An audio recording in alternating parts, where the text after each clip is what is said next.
됐고요. 하나님 말씀 봅니다. 역대하 7장 14절입니다.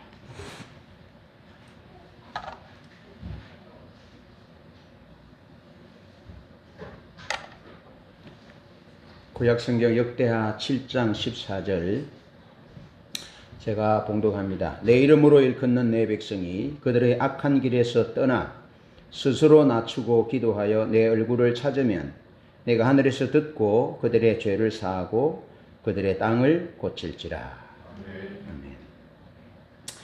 아멘. 오늘은 신앙의 본질로의 회복에 대한 말씀을 나누어 보도록 하겠습니다. 여러분, 지금의 세상은 돈이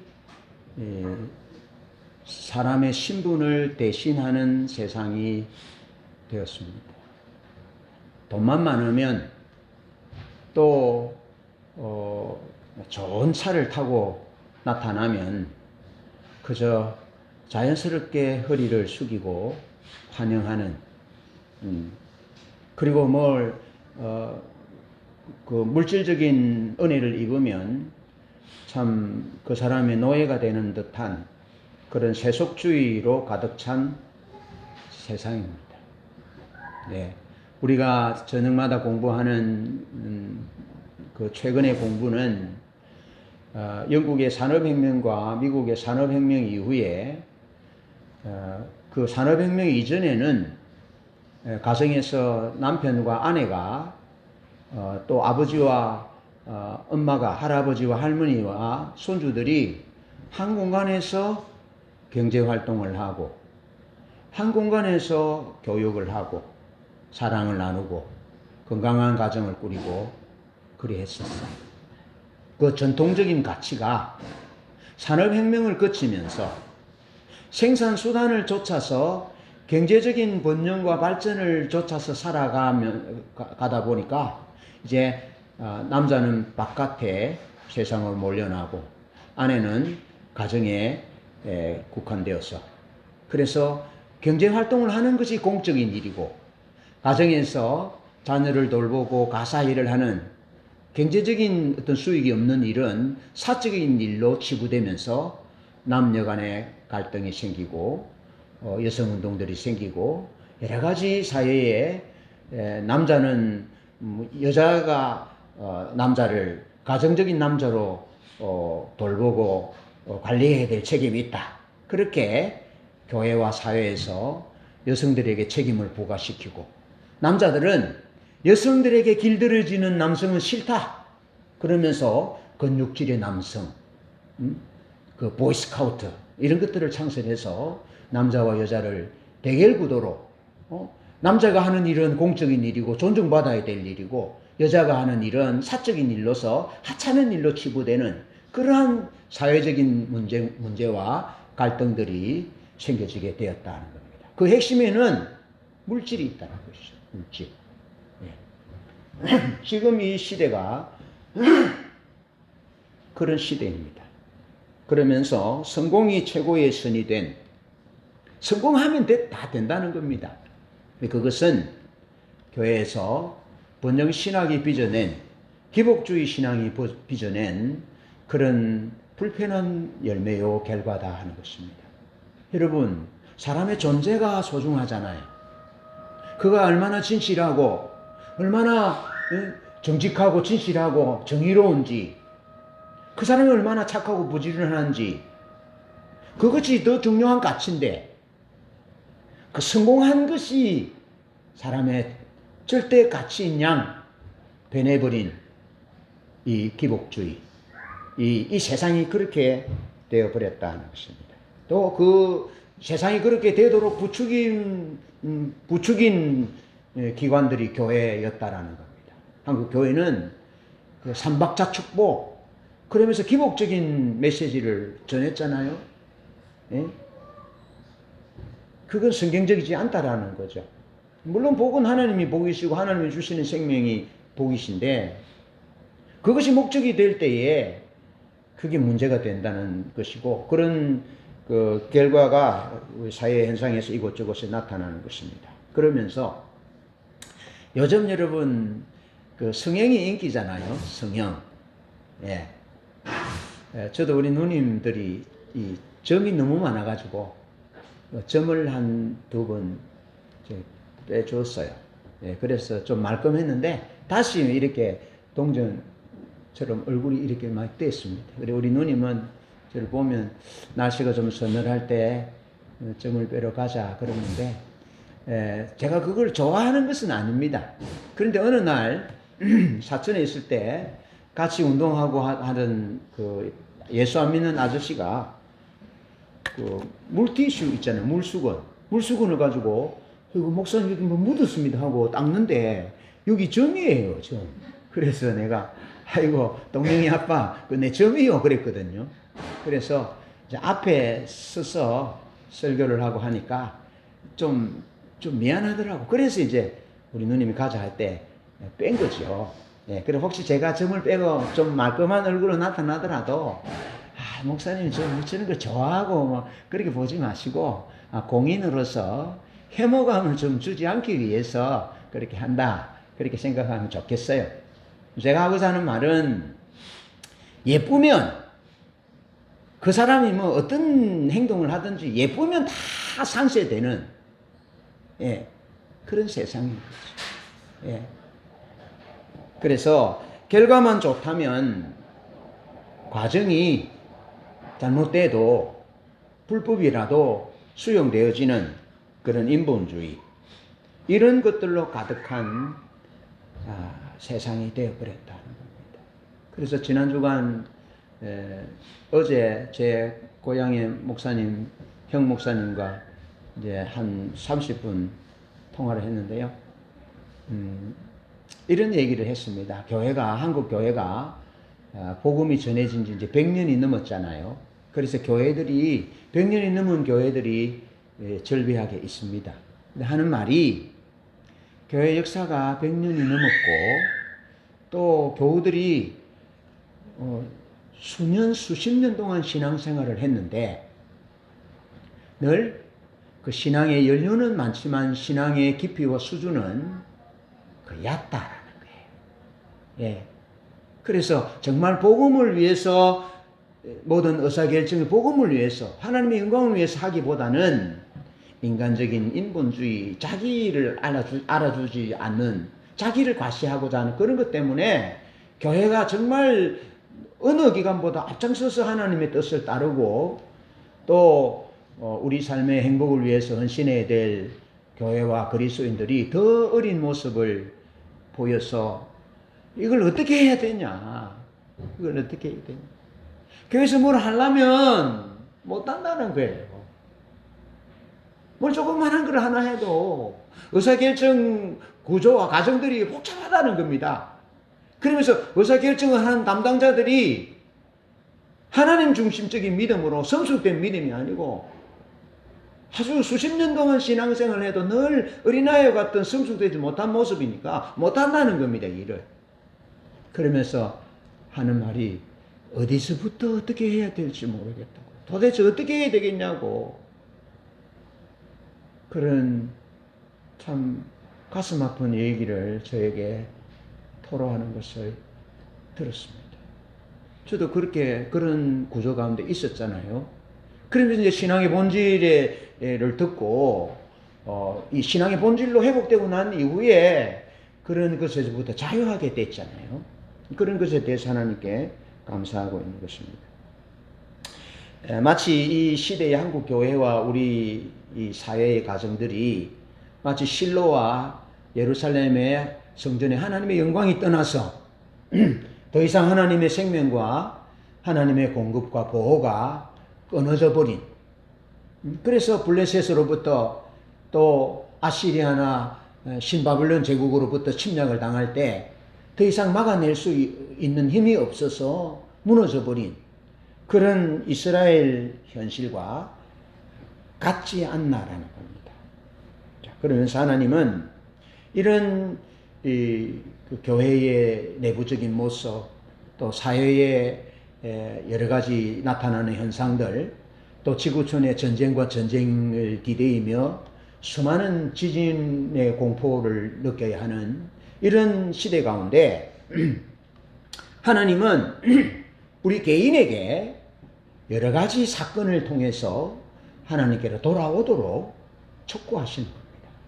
그러면서 우리 사회의 여러 가지 사고나 문제들을 통해서 구조적인 문제, 근본적인 하나님께로 돌아와야만 이 문제가 해결되고, 여러분 지구촌의 역사는요 전쟁의 역사입니다. 잘 살기 위해서, 자기 나라가 잘 살기 위해서 자기 나라의 포화 상태인 이 여론을 그 외국으로 식민지로 관심을 돌리잖아요. 그래서 전쟁을 일으킵니다. 그런 포화 상태에 있는 국내의 불만들이 외국으로 가게 되는 거죠. 임진왜란도 그런 예입니다. 그러면서 그 땅에 있는 식민지에 있는 수많은 진귀한 지하 자원들을 가져오고, 그리고 여기에 산업들 여러 가지 그 물품들을 만들어서 또 다시 팔고, 경제적인 이익 때문에 식민지를 만들고 전쟁을 일으키고 그렇게 한 것이죠.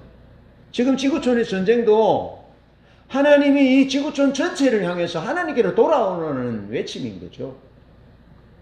주님께서 그렇게 말씀하시잖아요. 지진과 기근이 소식이 들릴 때 인자가 가까이 온 줄 알아라. 그렇게 말씀하잖아요. 그럼 지금은 전 지구촌 전방위적으로 지진의 그 예외 지역이 없잖아요. 러시아 캄차카 반도에서는 화산이 폭발했습니다. 일본에서는 지금 그 지진 때문에 지금 굉장히 두려워하고 있습니다. 전 세계가 지금 전쟁과 기근과 이 지진과 기후 변화로 인한 고통과의 공포 가운데서 두려워 떨고 있잖아요. 이런 부분들이 하나님이 지구촌 나라와 민족과 백성들에게 하나님께로 돌아오도록 외치는 거예요. 외치는 거예요. 제가 설교를 준비하면서 이스라엘의 역사를 이렇게 좀 보는데요.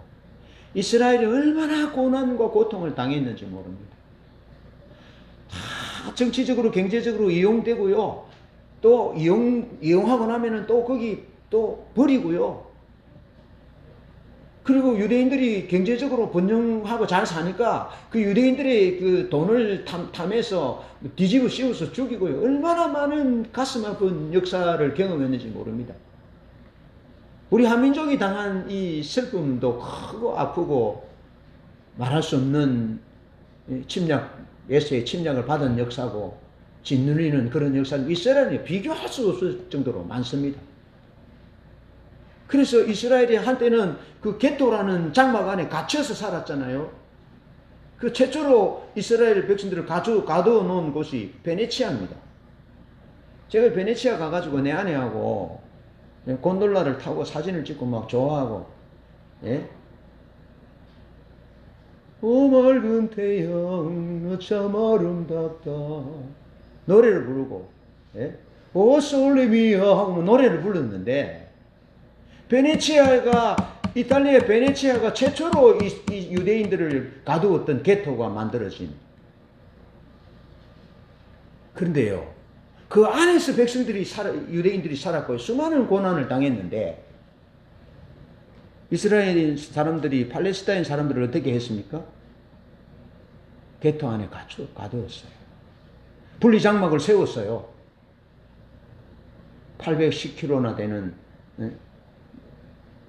그 엄청난 분리장벽을 쌓는데, 유대인들이 그런 고통을 당했는데 자기들도 꼭 그렇게 해가지고 팔레스타인 사람들을 고통을 스럽게 하는 거죠. 이제 모르는 거죠. 그렇게 하는 데는 이스라엘이 당한 고난, 고통, 말할 수 없는 억압과 핍박과 죽음과 희생, 그런 것들이 있기 때문에 이해는 되지만, 하나님은 지금 하나님께로 돌아오라고 요청하고 외치는 것입니다. 제가 한 3-4년, 4-5년 전에 NWS를 섬기고 오다가 고속도로에서 교통사고가 났지 않습니까? 뒤에서 추돌했어요. 꽉 부딪혔는데요. 또 목사라고 거기 있는 청년이 어떻게 되나 염려도 하고 있는데, 또 한편으로는 2차 충돌이 있을까 봐 걱정했어요. 2차 충돌이 오면 큰일이다 싶어요. 딱 부딪혔는데 요 가슴 쪽에 뼈가 나간 것 같았어요. 그리고 입원했잖아요. 그리고 개척하고 10년 동안 우리 집에 쌀이 한 번도 안 떨어졌거든요. 그래서 제가 물어봅니다. 우리 이몽년 씨에게 어머니 쌀이 있습니까? 하면 쌀이 있다는 거예요. 쌀이 있다는 거예요. 10년이 넘게 동안 쌀이 한 번도 안 떨어졌는데 쌀이 한 번 딱 떨어졌어요. 그리고 한 4, 5년 전에 제가 교통사고 나고 뒤에서 박아서 제가 NW에서 봉사하고 왔어요.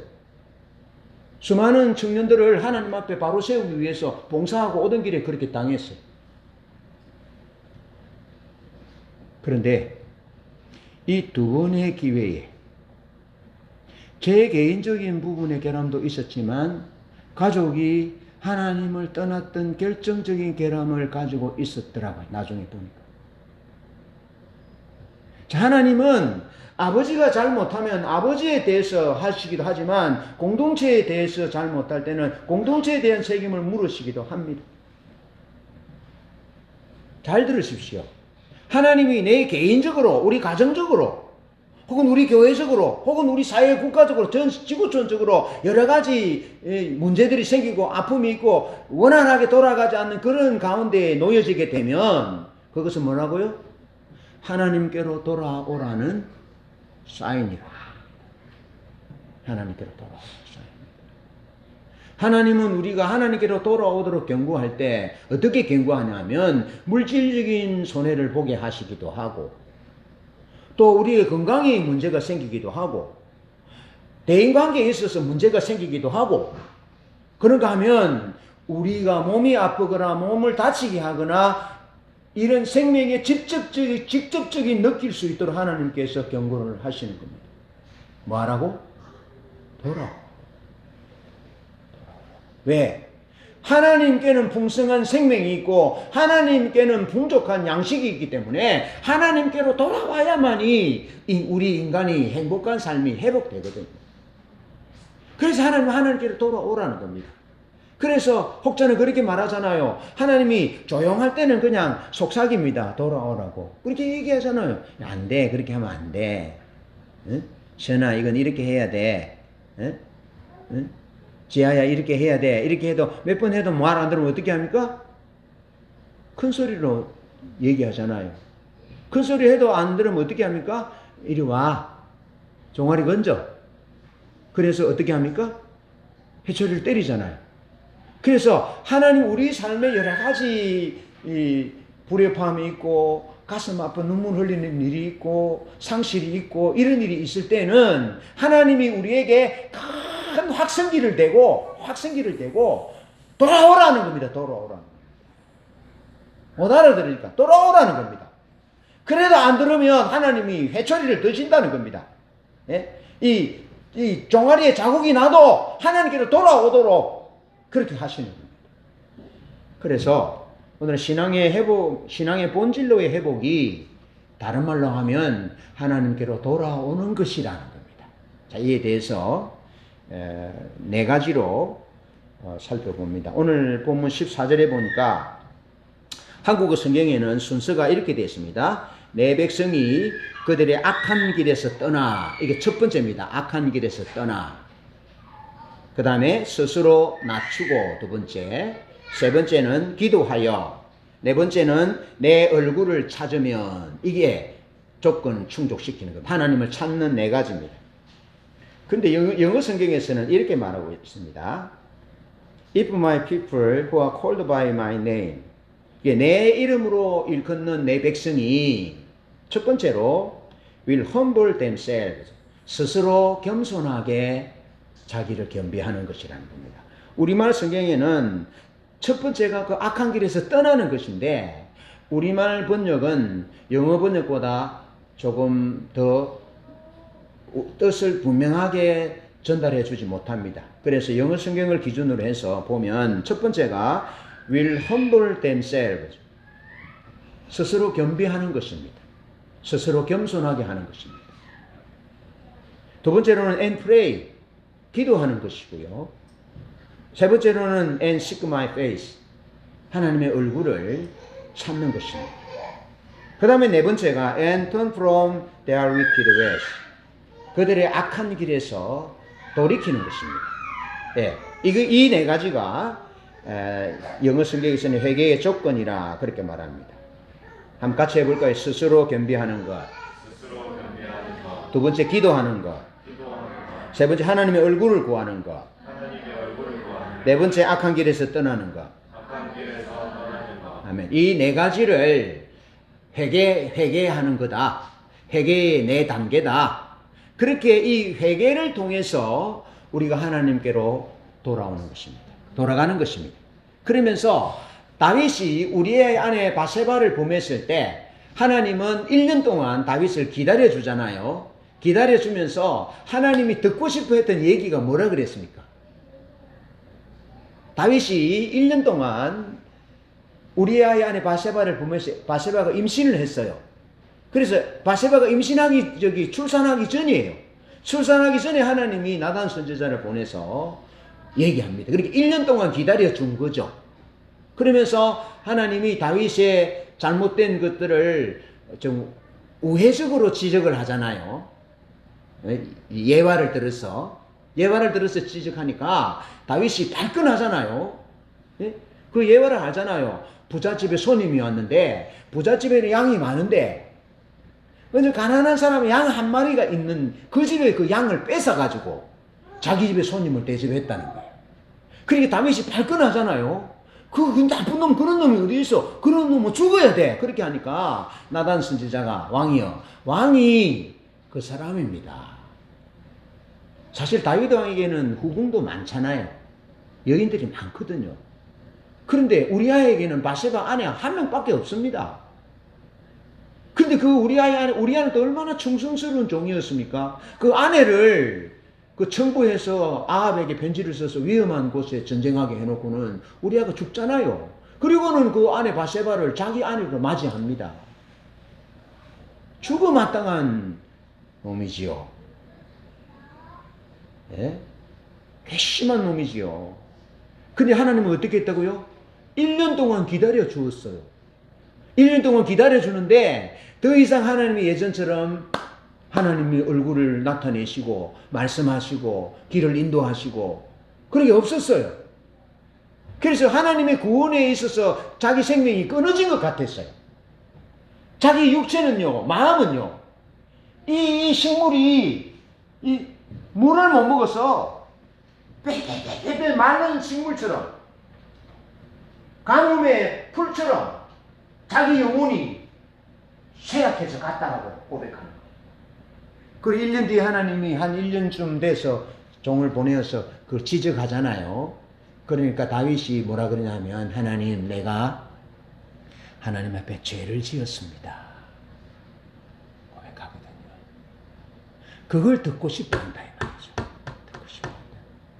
여러분, 우리가 관계가 회복될 때 어떻게 관계가 회복됩니까? 이전에 서로 관계에 있어서 서로 잘못된 것들은 가만 묶어둔 채 관계가 회복되지 않습니다. 예. 정시현 씨. 그때 내가 정시현 씨한테 참 잘못했습니다. 그때 말을 함부로 했고,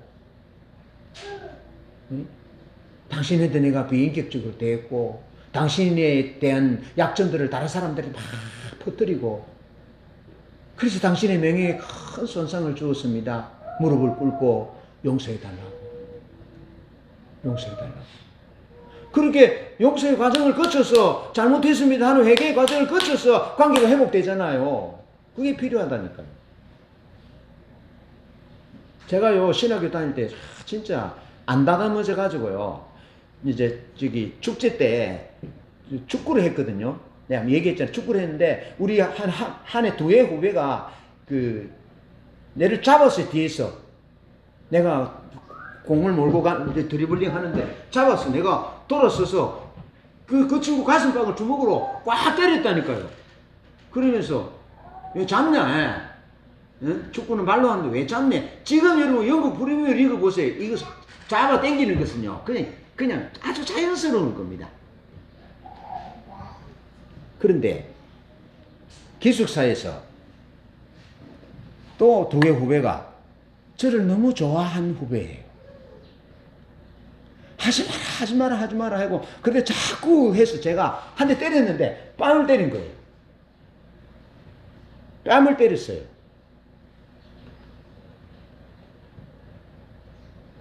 그리고 30년이 지났는데요.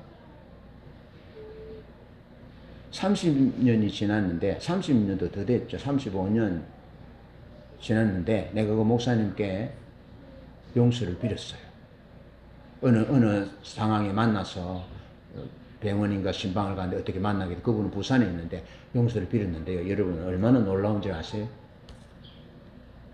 그분이 제게 하는 말이 뭐란 줄 아세요? 그때 일이 언젠데요? 뭐 이렇게 했어요. 그 말은 무슨 말입니까? 기억하고 있다.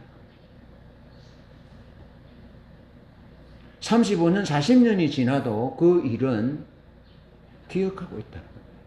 이게 해결되지 않은 상태에서는 관계가 안 된다는 겁니다. 내가 깜짝 놀랐어요. 여러분, 하나님과 우리와의 관계는 하나님, 내가 잘못했습니다. 내가 하나님을 떠났습니다. 하나님께 죄를 지었습니다.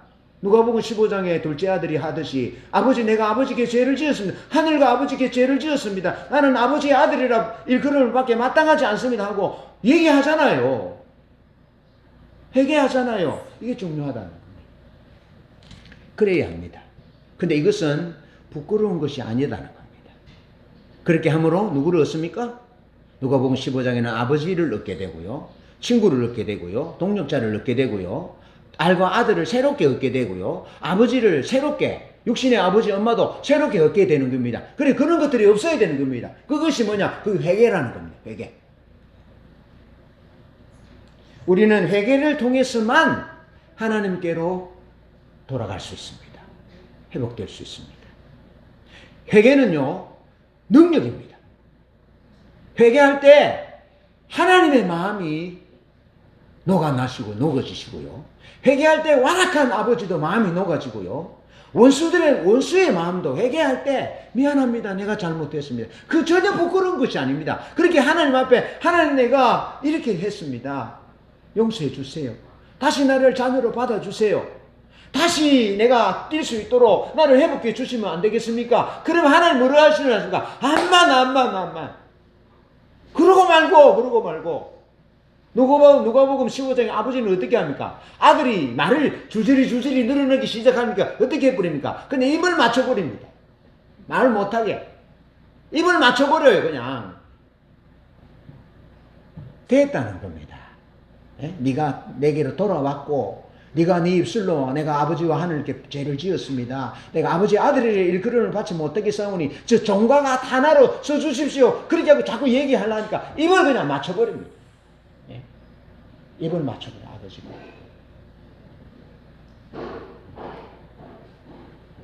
회개를 통해서 하나님께로 돌아오게 되고요. 하나님께 회개하면, 돌아오면 하나님의 모든 생명이 우리 가운데 회복되게 되는 것입니다. 할렐루야. 왜냐하면 하나님이 생명이시기 때문에, 하나님이 복이시기 때문에, 하나님께 가서 하나님 잘못했습니다, 용서해 주세요, 내가 다시 하나님과 회복하여 하나님을 아버지라 모시고 살겠습니다 하면 하나님 그분이 생명이기 때문에 하나님이 오셔서 하나님의 생명이 우리 가운데 넘치게 하시고 하나님의 복이 우리 삶 가운데 넘치게 하는 것입니다. 이 네 가지를 간단하게 살펴보면, 첫 번째, 스스로 겸비하는 것이다. will humble themselves. 스스로 겸비하는 것입니다. 이 스스로 겸비하는 것은 스스로 겸손하게 하는 것인데, 그것은 연약한 사람으로 비굴하게 굽신굽신거리는 것이 아니라는 겁니다. 스스로 겸비하는 것은 하나님의 관점에서 내 처지를 보는 겁니다. 하나님의 관점에서. 하나님의 생각은 우리의 생각과 다르다 그랬습니다. 동이 서에서 먼 것처럼 하나님의 생각은 우리의 생각과 다르다라고 말씀합니다. 그러면서 하나님의 어리석은 것이 사람의 지혜로운 것보다 낫다라고 말씀합니다. 하나님과 우리의 생각은 완전히 다릅니다. 그래서 우리의 처지를 하나님의 관점에서 보는 것이요. 그리고 하나님의 관점에서 우리의 처지를 보아야 우리가 스스로 겸비할 수 있는 거예요. 우리 스스로 겸비할 수는 없어요. 하나님이 성령의 빛을 비추어서, 말씀의 빛을 비추어서 우리의 존재가 하나님의 기준에서 얼마나 벗어났는지 멀어져 있는지를 볼 때, 그때 오라 나는 죽게 되었구나. 그렇게 하나님 앞에 겸비하게 되는 것입니다. 누가복음 15장의 둘째 아들이 아버지의 유산을 받아서 먼 타국으로 와서 허랑방탕하여 재산을 다 허비했잖아요. 그러니까 이제 배가 고파서 먹을 것이 없어요. 그러니까 그 외국 사람이 돼지를 치는데 유대인들은 돼지를 안 쳐요. 부정한 동물을 해서 돼지고기도 먹지 않아요. 그런데 그 외국 사람이 돼지 치는 데 가서 돼지를 치면서 돼지가 먹는 쥐염 열매를 먹으려고 그랬어요. 여러분, 쥐염 열매가 뭐냐 하면 아카시아 나무 있지요. 아카시아 나무처럼 생겼는데 열매가 우리 완두콩처럼 거기 열려요. 그 열매가. 근데 완두콩 같은 열매가 아니고 사람이 먹을 수 없는 이 사료용이 돼지들이 먹는 거예요. 알겠죠? 그런 열매를 돼지 사료로 만들어서 주는 거예요. 그런데 그 돼지가 먹는 사료도 주인이 아까워서 주지 않았어요. 그러니까 이 아들이, 둘째 아들이 뭐라 그랬냐면 자기 처지를 인식합니다. 아, 내가 아버지 집에는 그 일꾼들도 쌀밥을 먹는데, 예? 나는 여기서 굶어 죽게 되었구나. 그 처지를 인식한 겁니다. 알겠죠? 그리고 처지를 인식하면서 어떻게 합니까? 아, 내가 아버지께로 돌아가야 살겠구나. 근데 그냥 돌아가면 안 되잖아요. 그 돌아가서 아버지한테, 아버지, 내가 아버지와 하늘과 아버지께 죄를 지었습니다. 예, 아버지 집에 있는 그 품꾼처럼 일꾼의 하나로 나를 삼아 주십시오. 나는 차마 아들이라고 일컬음을 받지 못하겠습니다. 하고 이야기하려고 하고는 돌아가잖아요. 그것처럼 하나님 앞에 겸비하는 것은 저기 겸비해야지, 잘 살아야지, 그래서 되는 게 아니라는 거예요. 자기 처지가 하나님을 떠나서 돼지 열매를, 돼지 사료를 먹을 수밖에 없는 처지, 그리고 그것조차도 아까워서 주지 않는, 그리고 굶어 죽을 처지, 비참한 처지, 그것을 인식해야 된다. 그것을 인식해야 아버지께로 돌아가야 되겠다 하는 생각이 생긴다는 겁니다. 그래서 하나님은 뭐 한다고? 우리에게 고통과 고난과 시기와 상실과 여러 가지 배반과 이런 여러 가지 아픔들을 우리에게 겪게 하시는 겁니다. 뭐 하시고요? 우리 처지를 인식해서 하나님께로 돌이키고 돌아오도록 하신다는 말이죠. 우리 집은 처지 인식이, 제가 처지 인식을 하기까지 몇 명이 죽었다 했습니까? 5명의 형제들이 죽었다니까요. 그리고 얼마나 가난한지 모릅니다. 제가요, 맛있는 과일은 좋아하지만요, 맛없는 과일도요, 옛날 생각하면서 먹습니다. 옛날에요, 우리 집에는 단감나무도 없어서 뜰감입니다. 뜰은 감을 먹었다니까요. 그러면서 살았는데, 그걸 생각합니다. 지금도요, 옛날에 먹었던 뭐 수제비, 뭐 이런 거 잘 먹습니다. 보리밥 잘 먹습니다. 누구는 뭐 신물이 나서 안 먹는다는 잘 먹습니다. 왜 잘 먹는 줄 아세요? 내가 변질되지 않기 위해서. 내가 옛날에 춥고 가난하고 배고픈 것들을 잊지 않기 위해서 잘 먹습니다. 처지를 인식해야 된다는 것입니다. 하나님의 기준에서 얼마나 멀리 벗어났는지를 보는 것입니다. 그렇게 비춰진 하나님의 말씀, 하나님의 기준에 정직하게 동의하는 겁니다. 예, 그렇습니다. 내가 하나님 떠났습니다. 내가 욕심을 부렸습니다. 내가 잘못했습니다. 하고 동의를 하는 겁니다. 정직하게 하나님의 말씀에 정직하게 동의하는 겁니다. 그 말씀 앞에 엎드리는 것입니다. 그것이 겸비하는 것입니다. 역대하 34장의 요시야 왕이 겸비함의 모델인데요. 자, 그 요시야 왕이 참 착한 왕입니다. 예, 어린 나이에 8세에 이제 왕이 되잖아요. 어린 나이에 왕이 되었는데 하나님을 사랑하는 왕이었어요. 그래서 성전을 깨끗하게 하고 성전을 수리하고 그리 하는 중에 하나님의 율법책을 발견한 거예요. 하나님의 율법책을. 그래서 18절에 보면 서기관 사반이 또 왕에게 이르되 제사장 힐기야가 내게 책을 주더이다 하고 사반이 왕 앞에서 그것을 읽었다. 하나님의 말씀을 읽었어요. 그 하나님의 말씀을 읽었는데 그 말씀의 내용이 무슨 말이냐 하면 24절 25절에 보면 여호와께서 이같이 말씀하시기를 내가 이곳과 그 주민에게 재앙을 내리되 곧 유다왕 앞에서 읽은 책에 기록된 모든 저주대로 하리니 이는 이 백성이 나를 버리고 다른 신들에게 분향하며 그의 손의 모든 행위로 나의 노여움을 샀습니다. 그리고 우상을 숭배하고 그리고 정직하지 않는 삶, 부당한 삶, 이웃을 억울하게 하는 삶, 정의롭고 공의롭지 못한 삶, 그런 삶을 살았다는 거예요. 그 표현이 그의 손의 모든 행위로 나의 노여움을 샀다 이 말이에요. 알겠죠? 이웃이 가난한 자들이야 뭐 어떻게 살든지 빼앗고 죽이고 막 핍박하고 그랬다는 겁니다. 뇌물을 주고는 자기가 잘못해놓고 뇌물을 바쳐서 정직하고 죄 없는 사람을 죽이고 그렇게 했다 이 말이죠. 그러므로 나의 노여움을 이곳에 소돔에 끄지지 아니하리라 하셨느니라. 하나님의 말씀에 그 내용을 읽게 된 겁니다. 그것을 요시야가 하나님의 기준을 보고 하나님의 기준에서 떠난 줄 알았다 하는 겁니다. 그럴 때 왕이 19절에 왕이 율법의 말씀을 듣자 곧 자기 옷을 찢더라. 자, 27절 내가 이곳과 그 주민을 가리켜 말한 것을 요시야 왕이 듣고 내가 듣고 마음이 연하여 하나님 앞에 하나님 곧 내 앞에서 겸손하여 옷을 찢고 통곡하였으므로 나도 내 말을 들었노라. 여호와가 말하였느니라. 그러므로 내가 내게 너의 조상들에게 돌아가서 평안히 묘실로 들어가게 하리니 내가 이곳과 그 주민에게 내리는 모든 재앙을 내가 눈으로 보지 못하리라 하셨느니라. 이에 사신들이 왕에게 복명하니라. 마음이 연하여 내 앞에서 겸손하여 옷을 찢고 통곡하였다. 이것이 will humble themselves. 스스로 겸비하는 것이라 이 말이죠. 하나님의 말씀이 비춰지는 거예요. 왜 우리나라와 민족이 이런 고난을 당하는가?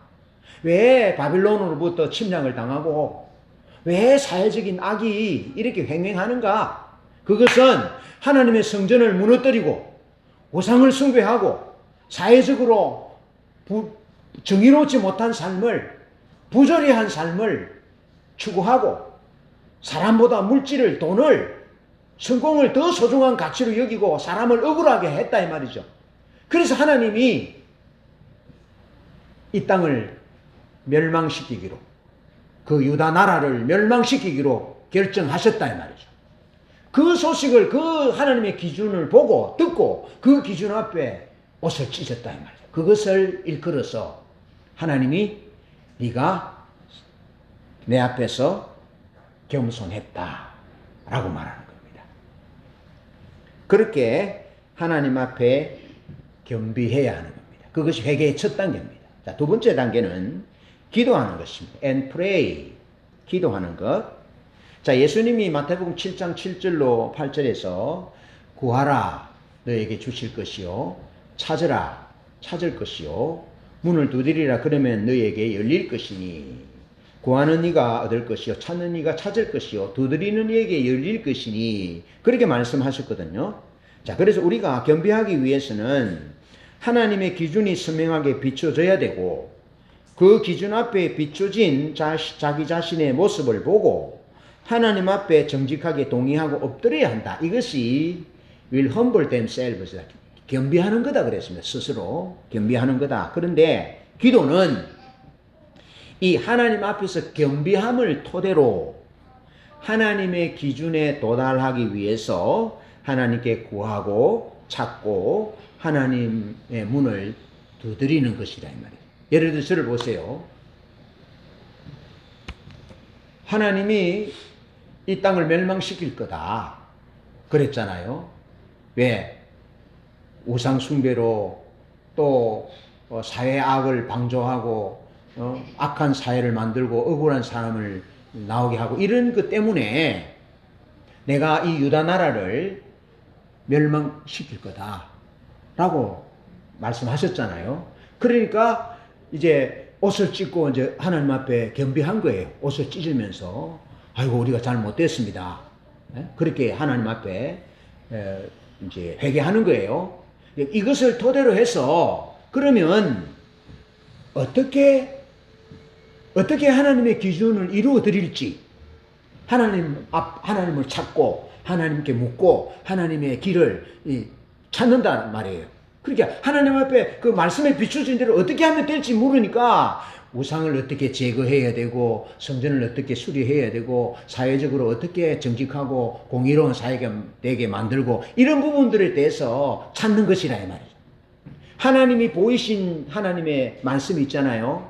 그 말씀을 가지고 어떻게 그 말씀대로 회복할지 그 말씀대로 돌아갈지 그 말씀대로 살아낼지 그것을 몸부림치면서 하나님 앞에 찾는 행위를 들어서 이게 pray and pray라 한다 이 말이에요.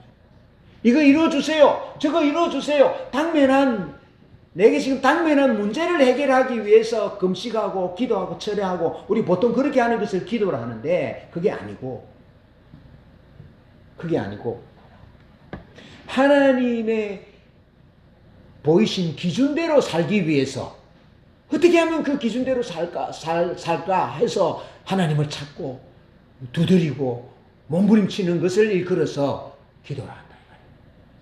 구체적으로 하나님께로 돌아가는 행동이게 되겠지요. 예, 그것을 우리에게 보여주고 있습니다. 그래서 이 두 번째 단계는 기도하는데 요시야 왕은 측근에게 하나님의 뜻을 묻도록 합니다. 기도하게 한다는 거죠. 어떻게 하면 될지 물어보는 겁니다. 그 다음에 행동이 따르거든요. 이 두 번째 묻는 것을 하나님을 찾고 하나님께 묻고 하는 것을 기도다라고 말하는 겁니다. 그 요시야는 왜 물었느냐 그러면 그것은 요시야는 하나님의 뜻대로 살기 위해서 물었다 이 말이죠. 그러니까 하나님의 뜻대로 살기 위해서 묻는 것을 통틀어서 기도한다. 네. 그럼 어떤 것이 있습니까? 하나님 앞에 머물러서 어떻게 하면 하나님 뜻대로 살게요? 기도하는데 제가 아까 얘기했잖아요. 30년 전에 뺨을 때린 후배가 생각났다. 또 그게 마음에 늘 부담이 됐는데 어느 병원에 신방 가서 그분을 만났다. 35년이 지난 일인데 꺼내면 좀 자존심 상한 일이고 그렇잖아요. 그래도 하나님의 뜻대로 살기 위해서 목사님 내가 그때 잘못했습니다 라고 말하는 이 행위를 기도하는 행위라 하시겠죠?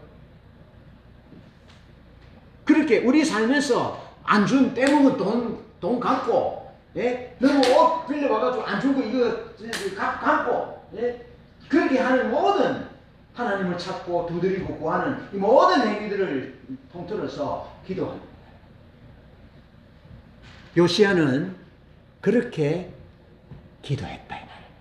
그렇게 하나님을 찾고 하나님의 목적과 하나님의 길과 방법을 물었다 이 말이죠. 아멘. 예, 그렇게 기도하셔야 합니다. 그래서 예수님은 마태복음 5장에 하나님의 기준을 제시하시고 마태복음 6장에 의의 행실을 말씀하시고 마태복음 7장에 신앙이 곧 삶이다 그렇게 말씀하신 거예요. 예. 하나님의 기준이 비춰져야 되고 비춰진 기준대로 살기 위해서 몸부림치는 모든 행위, 일체 행위가 기도다 말이죠. 그 다음에 세 번째는 하나님의 얼굴을 구하는 것이다. And seek my face. 하나님의 얼굴을 구하는 것이다. 하나님의 얼굴을 구하는 것이란 뭐냐면 하나님이 내 삶의 목적이 되는 것을 말한다. 하나님을 알기를 구하고 하나님을 사랑하기를 구하는 이 행위, 신앙의 본질로 돌아가는 이것이 하나님의 얼굴을 구하는 것이다. 하나님을 구하고 하나님의 임재를 구하고 하나님의 영광이 충만하기를 구하고 하나님의 목적대로 살기 위해서 구하고 하나님의 동력자가 되기 위해서 구하고 그렇게 하나님 그분을 구하는 거 하나님 그분을 내 삶의 목적되는 것을 구하는 것이라 이 말이죠. 제가 말씀드렸듯이 광야 이스라엘 백성들은요 애굽에서 나올 때 10가지 재앙을 경험하잖아요. 제가 어릴 때 이런 만화책을 봐서 신비한 맷제문 이러면은 하늘에서 구슬이 하나 떨어져요.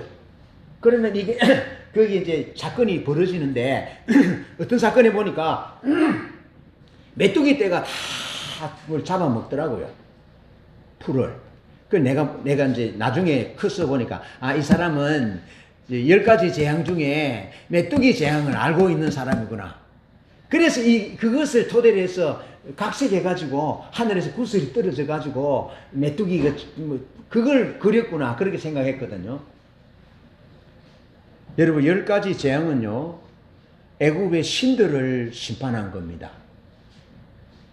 물이 피가 되고요, 개구리가 나오고요, 이가 나오고요, 파리, 우박 그런 10가지 재앙, 장자가 죽는 그 10가지 재앙을 경험하고 이제 애굽에서 나오지 않습니까? 430년 만에 나오잖아요. 불가능한 겁니다. 링컨이 노예 해방을 위해서 남북 전쟁을 일으키는데 얼마나 많은 피가 흐르는지 모릅니다. 그런데 유대인들이 200만 명이 애굽에서 나오려면요, 그 보통 일이 아닙니다. 못 나와요. 값싼 노동력을 포기하겠어요? 노예들인데. 그런데 하나님의 능력으로 이제 애굽에서 나오지 않습니까? 애굽에서 나오기는 나왔는데 큰일 났네. 홍해 앞에 가로막혔어. 뒤에는 애굽 군대가 탱크를 타고 잡으러 오고 다 죽게 생겼어. 그런데 하나님이 모세가 손을 내밀으라 하잖아요. 그래서 손을 내미니까 동풍이 불어왔어요. 여기서 손을 내밀어 저쪽 반대편에서 바람이 불어왔어요. 그래서 바다를 싹 말려온 거죠. 그래서 마른 땅으로 지나가잖아요. 그랬는데 이스라엘 백성들이 광야에 들어가서 성경은 이렇게 말합니다. 이스라엘 백성들은 하나님을 믿은 것이 아니다. 하나님을 예배한 것도 아니다. 하나님께 기도한 것도 아니다. 왜? 그들은 자기들이 필요한 것이 있을 때만 하나님을 찾았고 또 그 필요한 것들이 해결되고 나면 언제 그랬는 것처럼 하나님을 잊어버리고 옛날처럼 살다가 또 무슨 어려운 일이 있으면 또 하나님께 그 문제를 해결해 달라고. 그러면 광야 이스라엘 백성들에게 하나님은 마치 도깨비 방망이와 같은, 도깨비 방망이 그 이상도 이하도 아닌, 인격적인 하나님도 아닌, 자기들의 필요를 채워주는 자기 종과 같은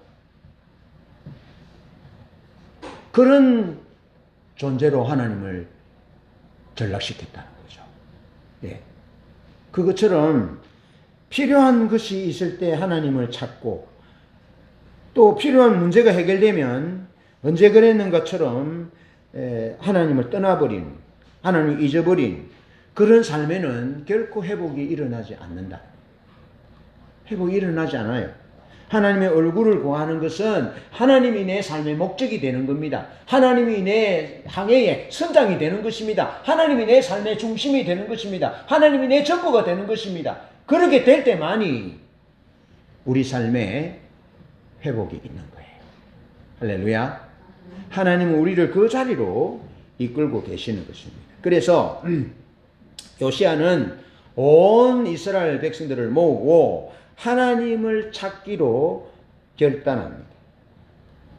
자, 29절부터 31절에 보면 왕이 사람을 보내어 유다와 예루살렘의 모든 장로를 불러 모으고 여호와의 전에 올라가매 유다 모든 사람과 예루살렘 주민들과 제사장들과 레위 사람들과 모든 백성이 노소를 막론하고 다 함께 한지라. 왕이 여호와의 전 안에서 발견한 언약책의 모든 말씀을 읽어 무리의 귀에 들려주고 왕이 자기 처소에 서서 여호와 앞에서 언약을 세우되 마음을 다하고 목숨을 다하여 여호와를 순종하고 그의 계명과 법도와 율례를 지켜 이 책에 기록된 언약의 말씀을 이루리라 하고 온 백성들을 모아서 마음을 다하고 성품을 다하고 뜻을 다하여 하나님을 사랑하기로 언약을 세우되 마음을 다하고 목숨을 다하여 여호와께 순종하고 그 계명과 법도 율례를 지켜 이 책에 이 성경책에 기록된 언약의 말씀을 이루리라 하고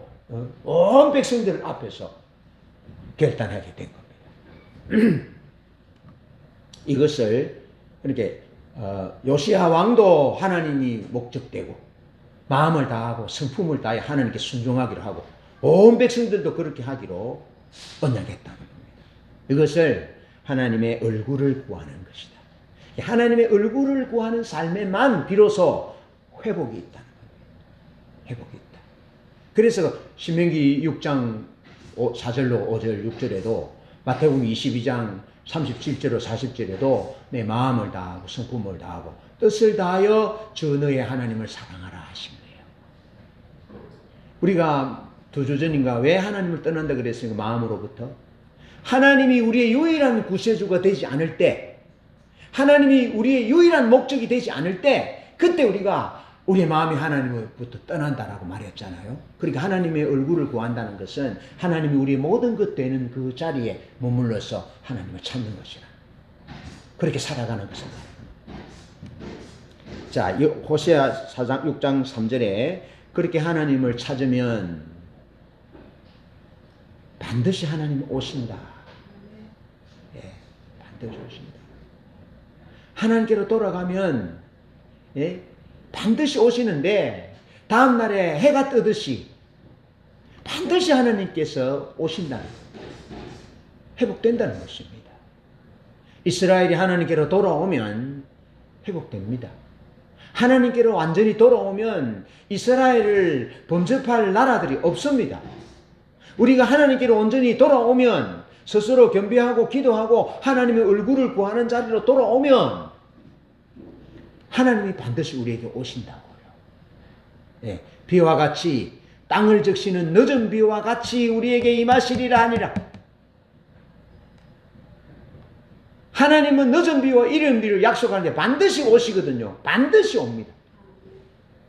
우리가 이스라엘 그때 한번 갔을 때 3월 말에 갔거든요. 비가 안 왔어요. 먼지가 풀풀 났어요.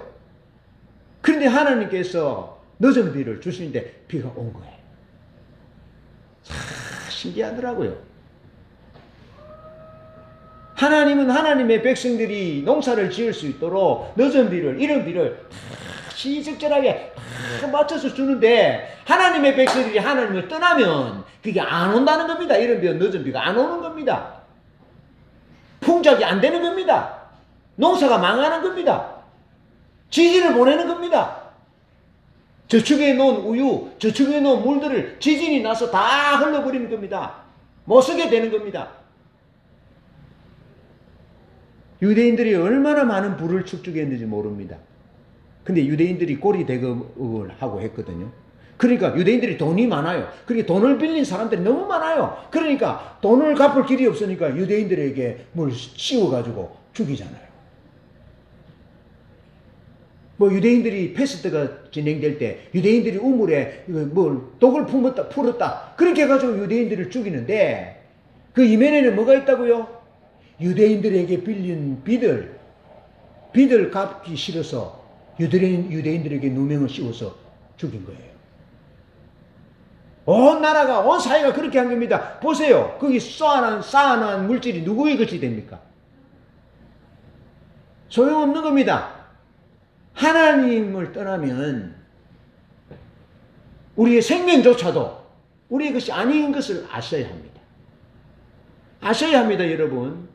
우리의 생명이, 우리의 물질이, 우리의 가정이, 우리의 행복이 우리가 하나님께로 돌아가서 하나님 그분의 얼굴을 구할 때 하나님 그분은 우리 삶의 목적이 될 때만이 그것이 유지되고 보존되지 하나님을 떠나면 다 무너진다는 겁니다. 제가 이렇게 하니까 이제 유대인들이 이스라엘 백성들이 제 설교를 들으면 내를 죽일 놈이라 하겠는데 그렇지 않습니다. 이스라엘이요 2000년 동안 그런 고난을 당하잖아요. 계속 당합니다. 파도가 오듯이 계속 당합니다. 계속. 프랑스에서, 독일에서, 이 러시아에서 막 계속 당합니다. 계속 당합니다. 2차 대전이 끝날 때 히틀러에게 얼마나 죽습니까? 600만 명이 죽습니다. 뭐라고요? 예수께로 돌아오도록. 예수님이 하나님이 보내신 메시아인 것을 믿고 돌아오도록. 계속 돌아오지 않으면 돌아올 때까지 하나님께서 그렇게 하시는 거예요.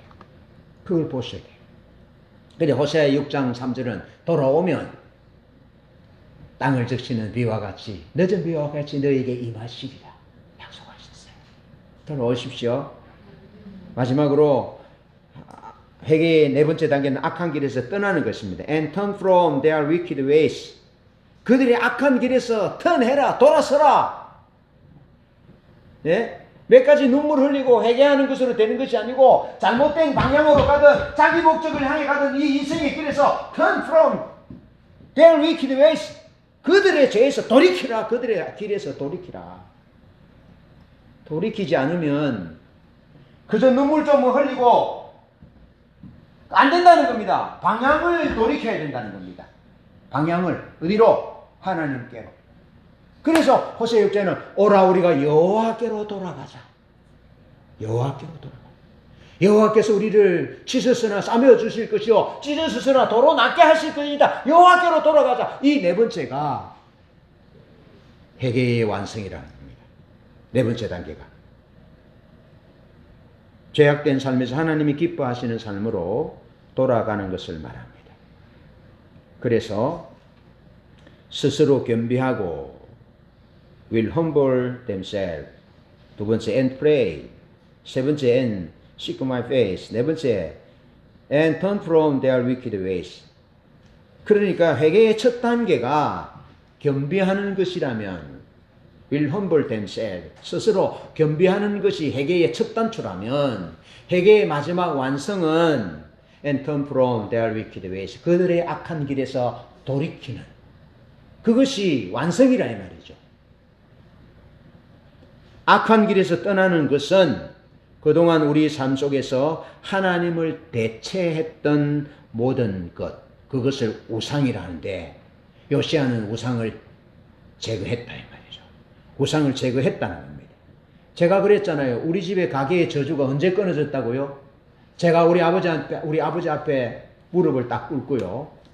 맞아 죽을 각오를 하고 아버지 이제 저는 제사를 지내지 못합니다. 그러니까 아버지가 막 성이 나가지고 왜 그랬느냐? 예, 제가 교회 가서 예수님을 만났는데 예수님이 우리 집에 가게의 저주는 우상숭배, 제사 지내고 우상숭배하고 하나님을 안 믿은 것 때문에 그랬다고 말씀하셨습니다. 그래서 저는 더 이상 제사를 지낼 수 없습니다. 하고 아버지 앞에 딱 무릎 꿇고 이제 맞아 죽었다 생각하고 뭐가 날아올 줄 알았어. 얼마나 시간이 지난지를 모릅니다. 아버지께서 뭐라 하신 줄 하면 알았다. 그리고 저는 제사 안 지냈습니다. 우리 사촌들이 우리 숙부와 함께 우리 사촌들이 지냈습니다. 우리 아버지는 다리가 하나 없어서 서서 절을 할 수가 없어서 제사는 지내지 않고 모든 것을 관장하시고 우리 숙부와 우리 사촌들이 제사를 지냈고 우리 아버지 돌아가시고 난 이후에는 제사를 우리 삼촌 집에서 가져갔습니다. 그리고 그때부터 우리 가게의 저주가 끊어졌어요. 우상숭배는 가게의 저주를 불러옵니다. 그 우상숭배가 뭐냐면은 제사, 돈, 자기 자신, 형식적인 예배, 하나님보다 다른 것들을 자기 자신을 더 사랑한다든지 자기 자신을 가꾸기 위해서는 많은 돈을 쓰고 아깝지 않지만 하나님 앞에 돈 헌금 드리는 아까워하는 이런 것들 그런 수많은 우상들이 있다 이 말이죠. 사람들이 나는 너무 좋아. 그러면 대인관계가 우상이라는 거예요. 나는 여자가 너무 좋아. 그 여자가 우상이고 나는 남자가 너무 좋아. 그 남자가 우상인 겁니다. 스포츠가 너무 좋아. 그 스포츠가 우상인 겁니다. 그런 우상을 철저하게 버리는 것이에요. 우상은 여러분 눈에 보이는 우상도 있고 눈에 보이지 않는 마음속의 우상이 있는데요. 에스겔서에 보여주는 우상은요, 모든 동물들, 곤충들, 식물들, 막 수많은 동물들이, 수많은 우상들이 가득했다 했잖아요, 예루살렘에. 예루살렘 성전에 가득했다 했잖아요. 하나님의 백성들의 마음속에 우상이 가득할 수 있다는 겁니다. 교회 안에도 우상이 가득할 수 있다는 겁니다.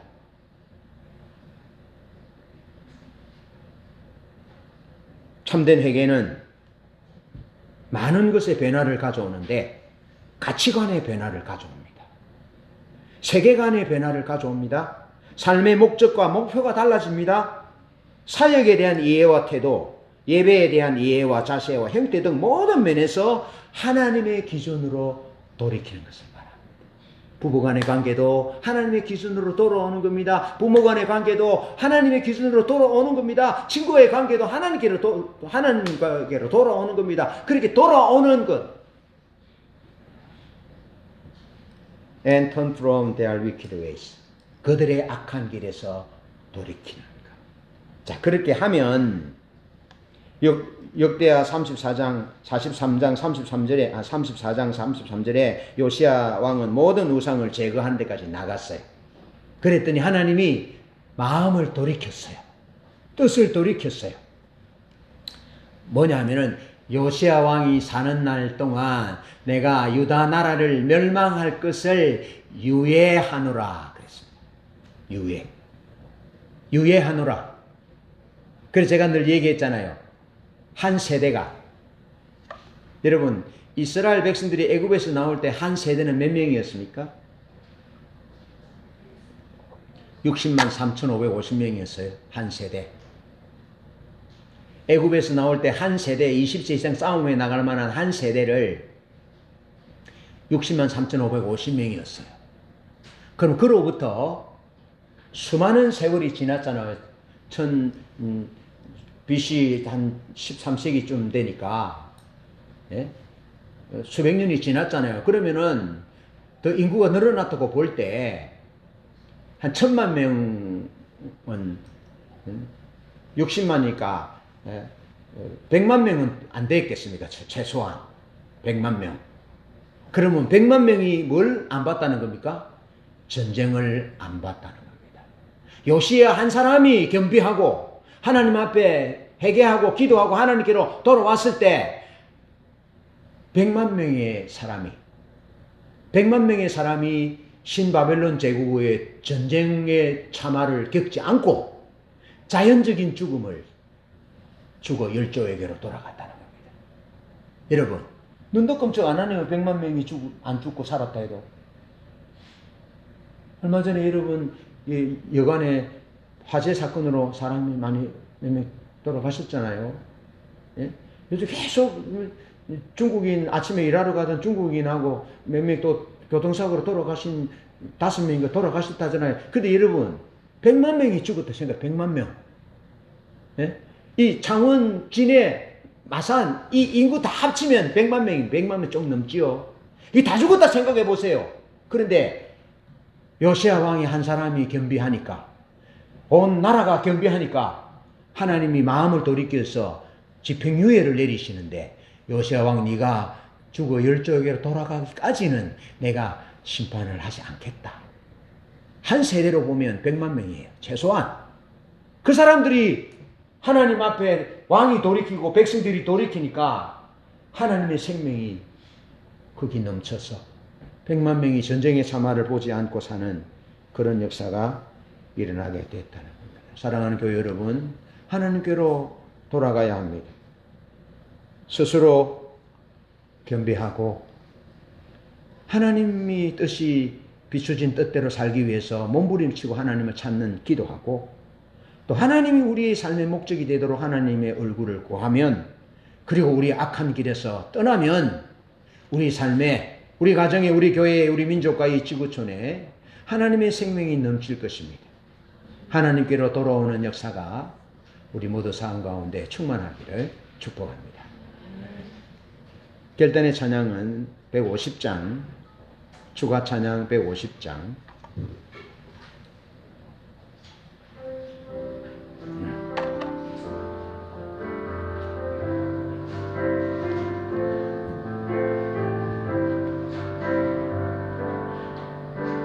주님이 필요해요.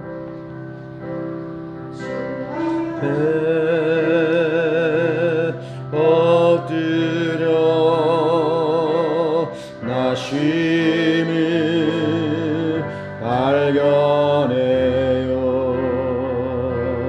내 삶을 이끄시니 주 없이 살 수 없네.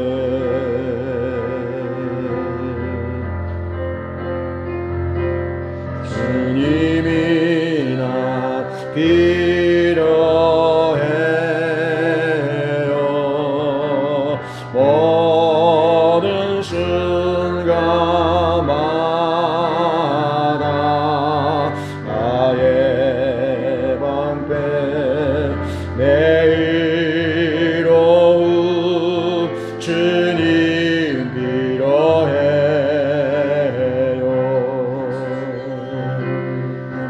주의 길 잃을 때 큰 은혜 발견해요. 내 거룩한 나의 자유 내 안에 계신 예수.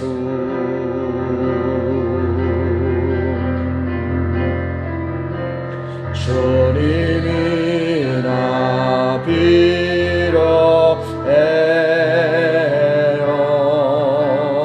모든 순간마다 나의 방패 내 의로움 주님 필요해요.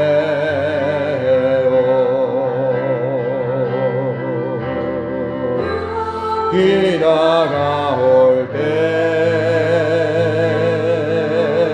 주를 찾게 하소서. 짐지고 싫어질 때 내 소망 되신 예수.